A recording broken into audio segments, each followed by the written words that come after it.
नमस्कार, मैं हूं आपके साथ मयंक। वो पंक्तियां आपने सुनी होगी, बड़े बेआबरू होके तेरे कूचे से हम निकले।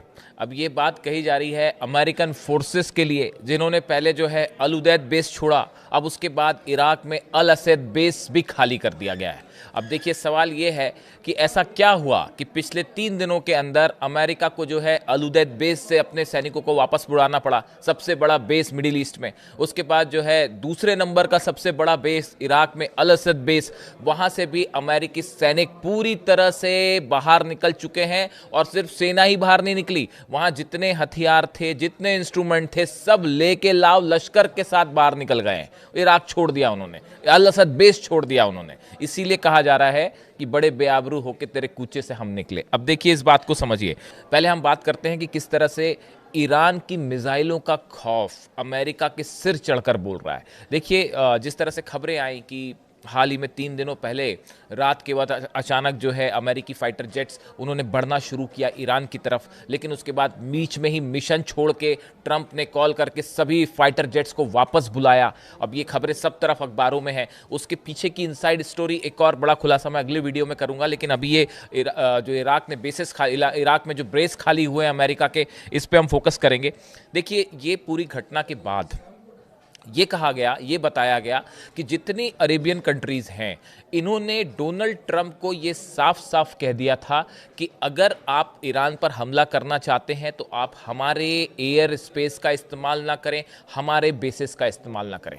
इसकी सबसे बड़ी वजह है ईरान की मिसाइलें।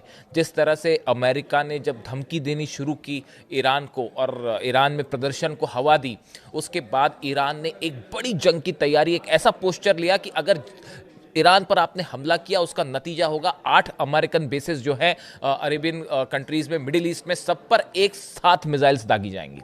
और ये वो वजह थी। देखिए, ईरान की मिसाइल्स का खौफ जो है वो सबने देखा 12 दिनों की जंग में, किस तरह से इजराइल पर मिसाइलें गिरी और उसके बाद जो हालात बने। और देखिए, उस समय जब अमेरिका ने हमले किए और तीनों न्यूक्लियर सेंटर पर, उसके बाद अल उदैद एयर बेस पर भी ईरान ने एक साथ जो है 16 मिसाइल्स दाग दी।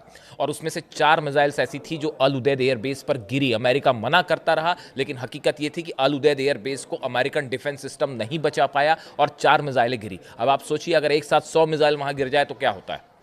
यही वह वजह है, ईरान की तरफ से साफ कह दिया गया था, अरेबियन कंट्रीज को सबको मैसेज दे दिया गया था। यूएई को मैसेज दिया गया, सऊदी को मैसेज दिया गया, बहरीन को मैसेज दिया गया, जॉर्डन को मैसेज दिया गया, इराक को मैसेज दिया गया कि अगर आप अमेरिकी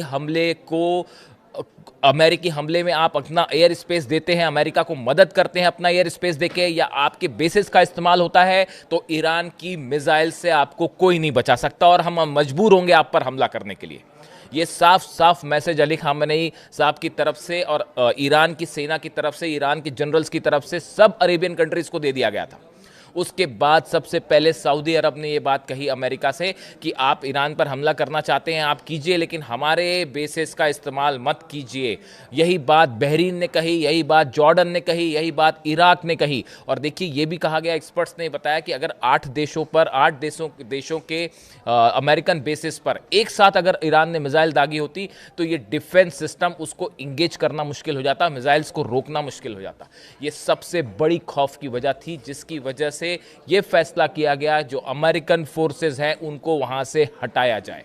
देखिए, जहां तक सवाल है अल उदैद बेस का, 3 दिन पहले ये खबरें आ गई कि अल उदैद बेस पर जितने एक्स्ट्रा 10,000 अमेरिकन सोल्जर्स होते हैं उन सबको वहां से हटाया जाने लगा। और उसके बाद अब खबर जो अल असद बेस है। देखिए, अल असद बेस को लेकर यह भी कहा जाता है कि वॉशिंगटन और बगदाद ने 2024 में यह तय किया था कि अमेरिका के नेतृत्व में बनाई गई सेना सितंबर 2025 तक चरणबद्ध तरीके से हट जाएगी।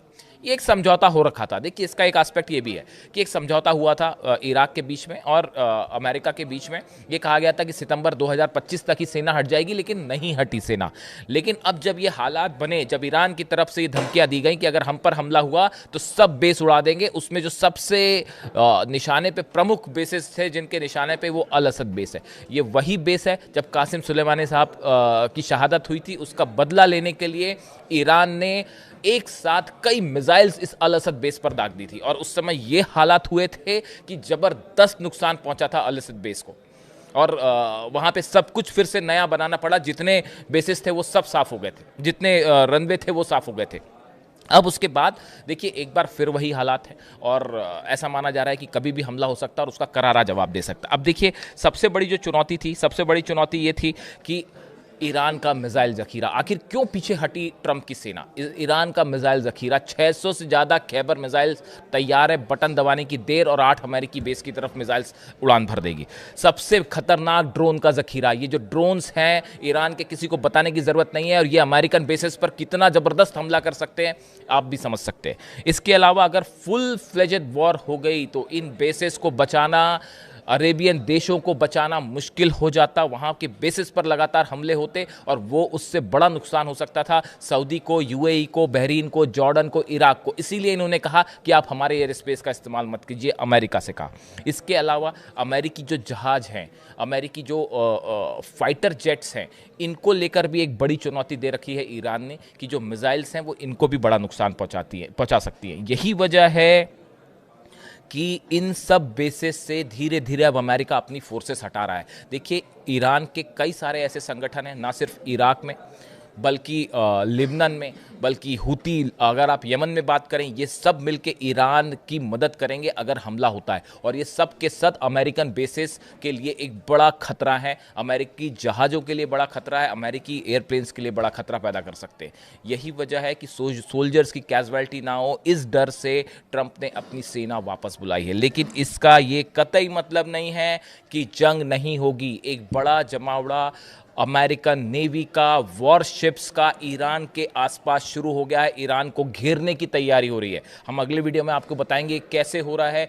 बड़ी संख्या में, देखिए रणनीति यह है कि सहयोगी देशों के बेसिस का इस्तेमाल ना किया जाए, बल्कि समंदर से हमले किए जाएं, एयरक्राफ्ट कैरियर से हमले किए जाएं, ताकि यूएई, सऊदी, कतर, इन देशों पर हमला ना हो।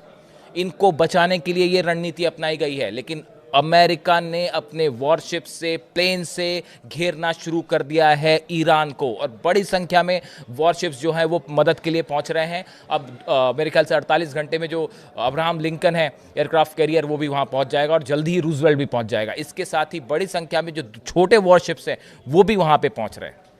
यानी ईरान को घेरने की तैयारी और ईरान की मिसाइलें रेडी। लेकिन इस बीच ये बात सच है कि अमेरिका ने अपने फोर्सेस हटाई हैं, जिसमें बड़ी भूमिका ईरान के मिसाइल्स का खौफ है। इससे जुड़ा जो भी अपडेट होगा आप तक पहुंचाएंगे। Thank you so much.